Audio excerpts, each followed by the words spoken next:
श्री रत्नावती जी पूरी जैसी एक राजरानी होती, कहीं भी कोई भक्ति का आचरण नहीं। पूर्व में ये राजघराने में राजबहू राजरानी के रूप में वैसे ही समस्त विषयों का सेवन कर रहे हैं जैसे एक संसारिक रानी करती है। कहीं भी कोई भागवती पहला वर्णन नहीं। आमेर के राजा मान सिंह जी, उनके छोटे भाई माधव सिंह जी, उनकी रानी थी रत्नावती जी। इनके समीप एक दासी सेवा कर जो निजंग सेवी थी। इनकी जो निज दासी है, कई प्रकार की दास दासियां होती, तुम्हारा यहाँ तक केवल सेवा में प्रवेश, तुम्हारा यहाँ वो नहीं जो उनके जैसे शयन कर रहे तो चरण चाप रहे, ऐसे निज से। वो वृंदावन से अपने चित्त को जोड़े हुए थे बचपन से। जब ये ब्याह करके आई रानी तो इनकी दास्तां में बोले, और वो पूरे वृंदावन के रंग में रंगी हुई थी। बाहर से दासी भाव, सेवा में संसारिक, अंदर से पूरे लाल बिहारी के अनुराग में डूबी हुई। वो उनके जैसी शरीर सेवा में होती तो कभी कभी रहा नहीं जाता, लंबी सांस लेके हा नवल किशोर, हा नंद किशोर, हा वृंदावन चंद, और आंसू की रानी ऐसी दिखती है, ये क्या है? ये किसका नाम नवल किशोर, इसका नाम नंद किशोर है? ये रहती तो मेरे पास हर समय, फिर ये प्यार किससे करती है? लंबी लंबी सांसें लेकर ऐसा सप्रेम उच्चारण करती। रत्नावती जी के हृदय में कुछ होने लगता। इनका तो हृदय है, अरे जो जड़ है वो भी द्रवित होने लगते हैं भक्तों की पुकार से। जब भरत जी का प्रसंग आता है चित्रकूट में, जब वो सिया राम ऐसे कहते तो पूरी प्रकृति द्रवित हो जाती।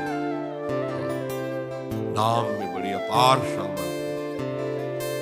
उनके हृदय में ऐसी एक विकलता सी होती कि क्या है, बहुत अच्छा लगता, नाम सुनना अच्छा लगता, चित्त में एक विशेष आकर्षण होता।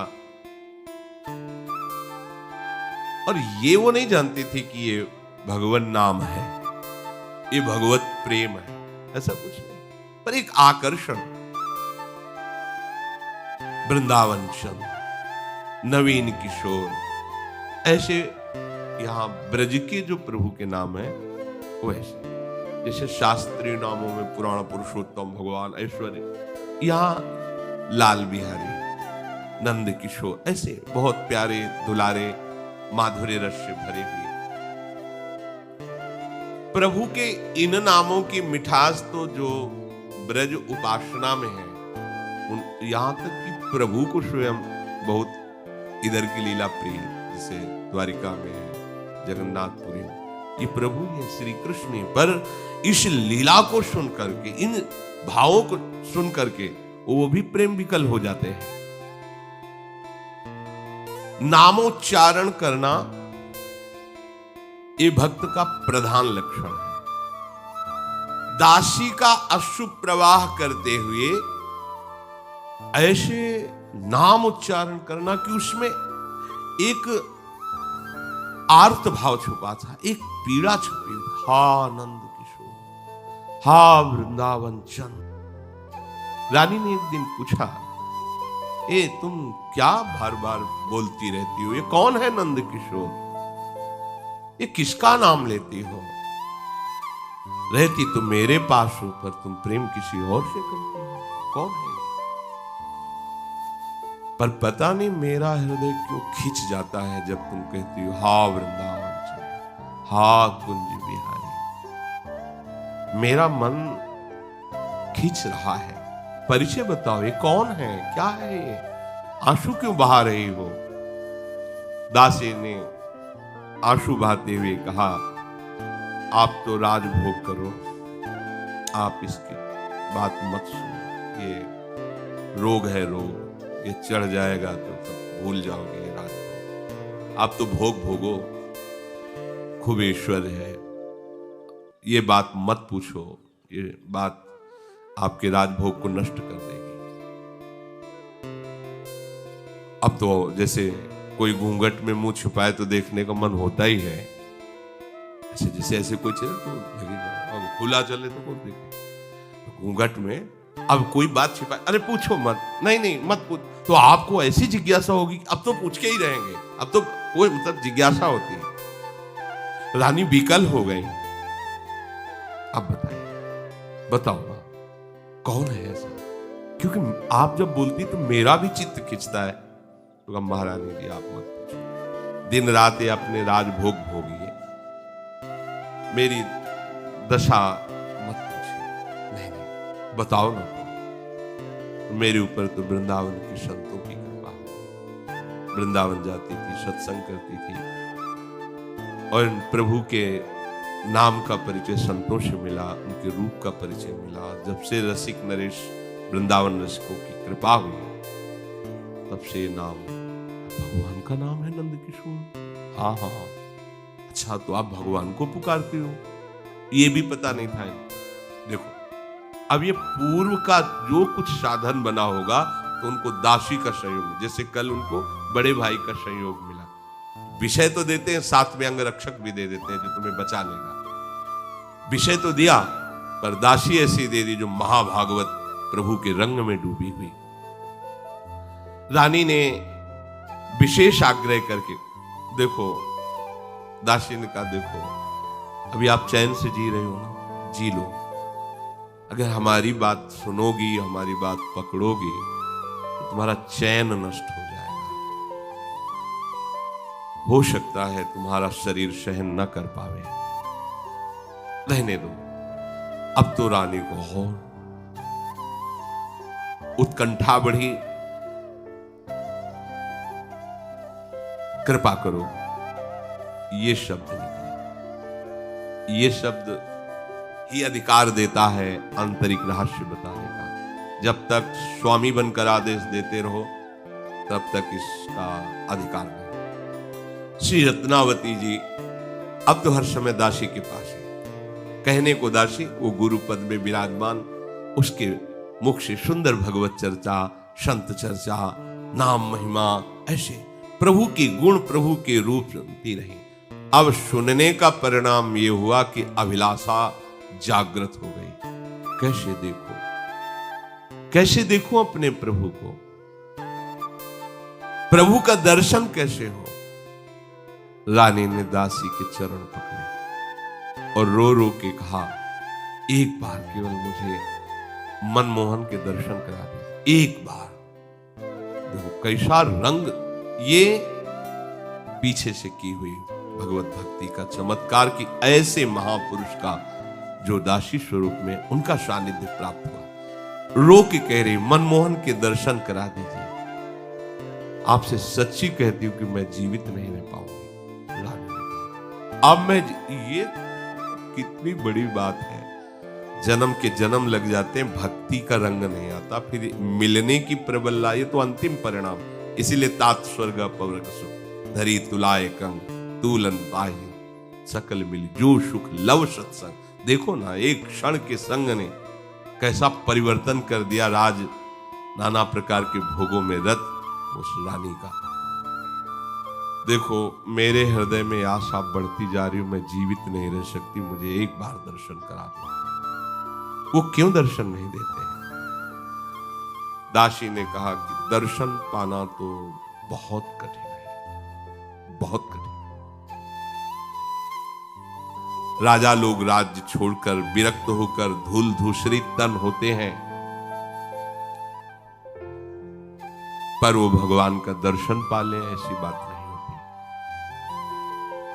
भगवान का दर्शन तो एकमात्र उपाय है कि हमारे हृदय में उनके प्रति प्रेम प्रकट हो जाए, और प्रेम सेवा से प्रकट होता है।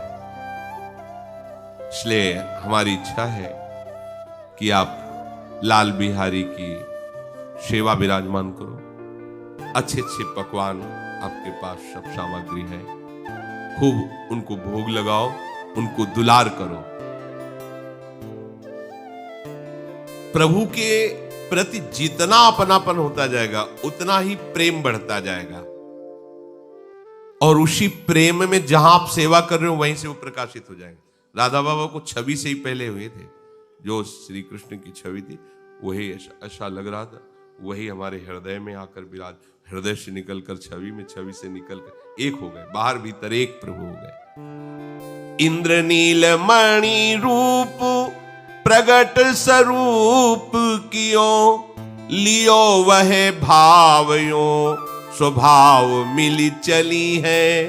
नाना विधि राग भोग लाड़ को प्रयोग जामे, जामिनी सुपन जोग भई रंग रली है।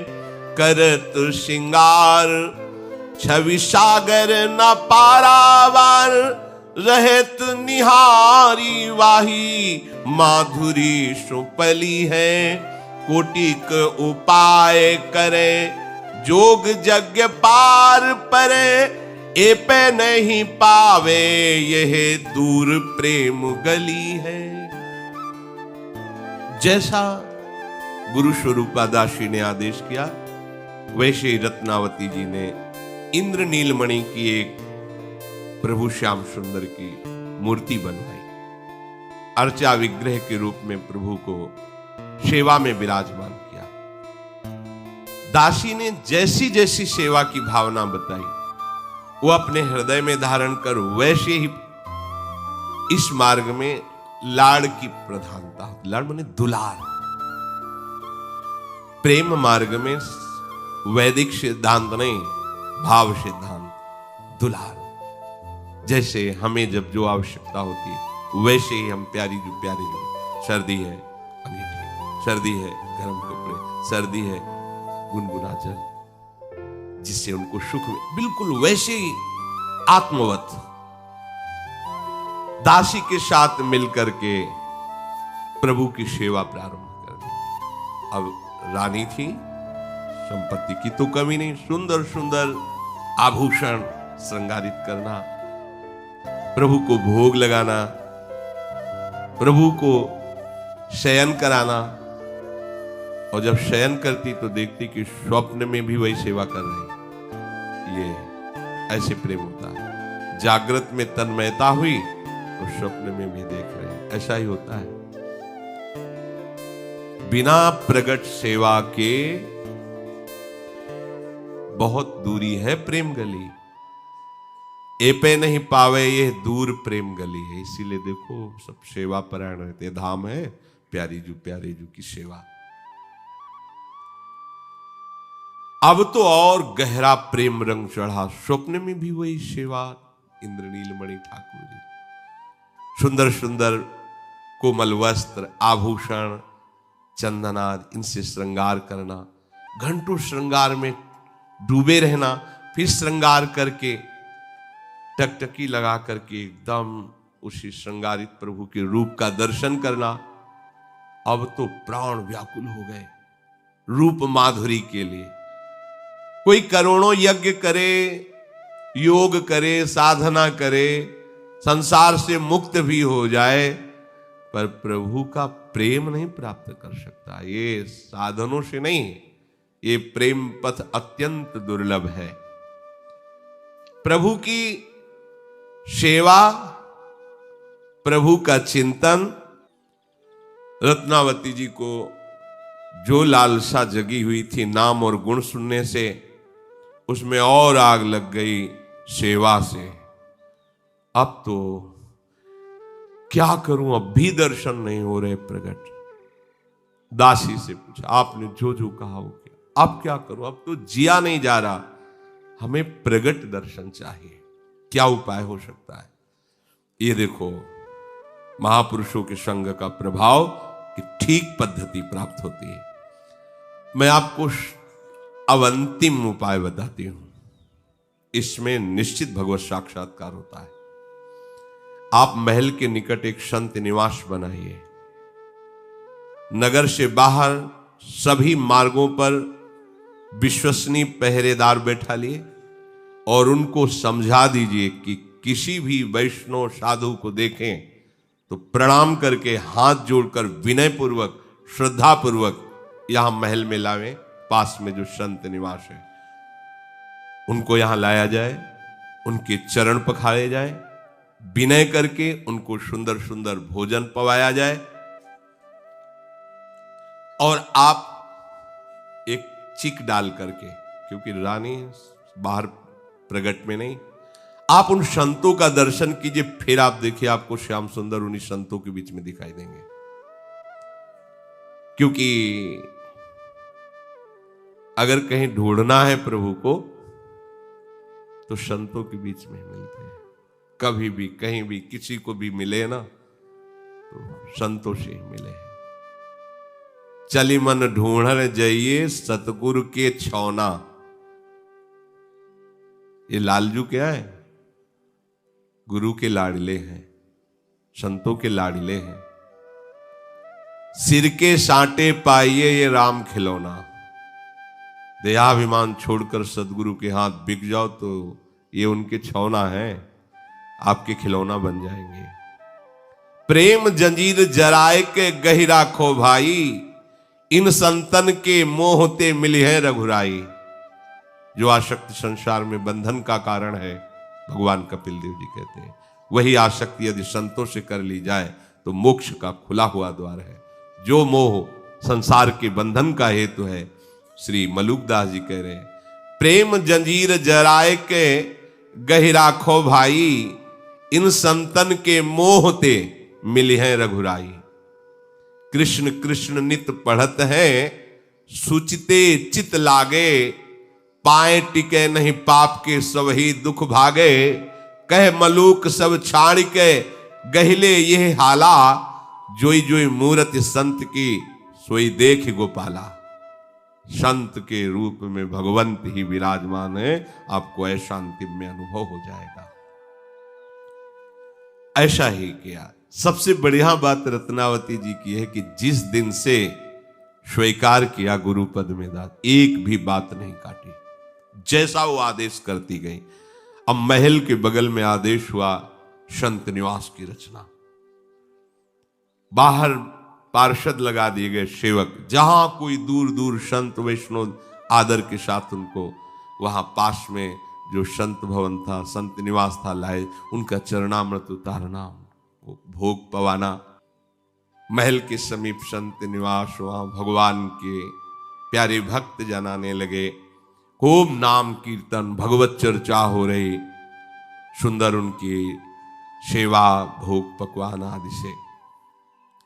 अब जब ये बात संतों में फैल जाती कि वहां बहुत साधु सेवा होती, बड़ा भगवत वातावरण, नाम कीर्तन, भगवत चर्चा, तो जो ब्रजभूमि के कुछ संत मंडली भ्रमण करती थी, जो सदैव ब्रजेंद्र नंदन के प्रेम में रंगे रहते थे, युगल किशोर की नित्य लीला विहार के पदों का ही गायन करते थे, बड़े भाव में रहते, वो पहुंच गया। अब वो संत निवास में प्रिया प्रीतम के पद गा रहे थे, नेत्रों से अश्रुधारा बह रही थी। प्रेम मगन उन रसिक संत के स्वरूप को रानी ने चिक के अंदर से देखा, व्याकुल हो गई। क्या ये बंधन है कि मैं ऐसे संत के समीप नहीं बैठ सकती? रानी ने दासी से कहा, मैं नहीं रुक सकती, इन संत के समीप जाऊंगी, इस संत मंडली के चरणों में प्रणाम करूंगी और इनके पास बैठ करके ये भगवत चर्चा सुनूंगी। दासी ने कहा, आप ऐसा बिल्कुल मत सोचिए, आप रानी हैं, महल से बिल्कुल नहीं बाहर जा सकती आप। रानी ने कहा, अच्छा बताओ कौन सा अंग रानी, मैं अभी काट के फेंक देती हूं, मुझे जाना है। कौन सा अंग ऐसा है जो रानी है, मैं अभी उसे हटा देती हूं। कहां रानी पने की मुहर लगी है, क्यों मुझे रोका जा रहा है? अब मैं ऐसे दूर से संत संग नहीं, समीप जाऊंगी। कहते कहते रानी उठी, चल पड़ी। दासी ने हाथ पकड़कर रोक लिया। रानी बोली, देखो अब मुझसे रहा नहीं जाता, आप विचार करके बताइए कि ये कुल की लज्जा लेकर बैठूं या इन संत महापुरुषों के नेत्रों से झरते हुए प्रेमामृत, मुख से झरते हुए वचनामृत और उनके समीप बैठने का जो सुख है वो लूं। अब मुझसे नहीं रहा, ये दुख नहीं सहा जाएगा, मैं उनके सानिध्य को नहीं छोड़ सकती। रत्नावती जी ने अपनी दासी गुरु से कहा, मैंने सब सोच विचार कर देख लिया, अब यदि सुखसार प्रभु को प्राप्त करना है तो मुझे इस रानीपने का, लोक लज्जा का, कुल की मर्यादा का पूर्णतः त्याग करना होगा। मैं रानी बनकर के अब नहीं रह सकती। कहा था शुरू में दासी ने, मत पूछो, तुम्हारा ये सब जो राजभोग है सब नष्ट हो जाएगा। अब मेरा आस्वादन है श्री कृष्ण की लीला, श्री कृष्ण का रूप। आज से मैं कोई भी लोक लज्जा, कुल मर्यादा और रानीपने को बिल्कुल नहीं रखूंगी, आपकी भी बात नहीं मानूंगी। दासी हाथ पकड़ के रोकती रही, जो गुरु स्वरूपा बिल्कुल नहीं रुकी, उतर गई। पहली बार राजमहल से ऐसे, वो तो कदम पे पालकी, हजारों सैनिक ऐसे चलते थे, अकेले जा रही है, जहां संत समाज विराजमान, पद गायन हो रहा है, पीछे पीछे दासी भयभीत होकर ये क्या हो रहा, मतलब गई और चरणों में लिपट गई संतों के, प्रार्थना की, आज हम अपने हाथ से परोस परोस कर आप सब संतों को पाएंगे। संतों ने देखा आंसू चल रहे, रोमांच हो रहा है, ये तो महाभागवत है। तो उन्होंने कहा कि ठीक है, आप अपने हाथ से पवा, नहीं तो प्रायः रजोगुणी लोगों के हाथ से पाने से भजन में बिघ नहीं पड़ता। पर देखा कि रानी अब कितना बड़ा सौभाग्य, अपने हाथ से सुंदर सुंदर पकवान और लीजिए, संतों को पवा रही। प्रसाद पवाने के बाद हाथ जोड़कर सब संतों से प्रणाम की मुद्रा में कहा, आप लोग मुझे वही आज्ञा करें जिससे मुझे श्याम सुंदर दिखाई देने लगे। मैं क्या करूं, आपको कैसे सुख पहुंचाऊं कि श्याम सुंदर प्रसन्न हो जाए, क्योंकि दासी ने कहा कि अगर संत प्रसन्न हो गए तो लाल गोपाल वहीं प्रकट हो जाएंगे। संतों ने अच्छी प्रकार से ये जान लिया कि ये तो प्रभु के अनुराग में डूबी हुई है। संतों ने आज्ञा कर दी, अब तुम्हारी जैसी मन में आवे, जो पवाना हो जाए, खूब सेवा करो। अब तुम्हारे लिए कोई कि तुम ना नजदीक नहीं आ सकती, छू नहीं सकती, ऐसा नहीं। आप स्वेच्छा से रानी सेवा में, पूरे नगर में ये बात फैल गई। ये तो बड़ा आश्चर्य, राजघराने की राजरानी बाबाजियों के बीच में ऐसे ही, पर्दा नहीं, पालकी नहीं, सैनिक नहीं, ऐसे ही जैसे बेटी अपने पिता के पास कैसे जाती, पर्दा करके जाती है, ऐसे। अब ये बात तो फैलेगी, राजा तक जाएगी, विरोध प्रकट हो। आगे समय पूरा हो गया, कल इसकी चर्चा जो प्रभु की प्रेरणा होगी तो शेष चर्चा आगे। श्री राधा वल्लभ।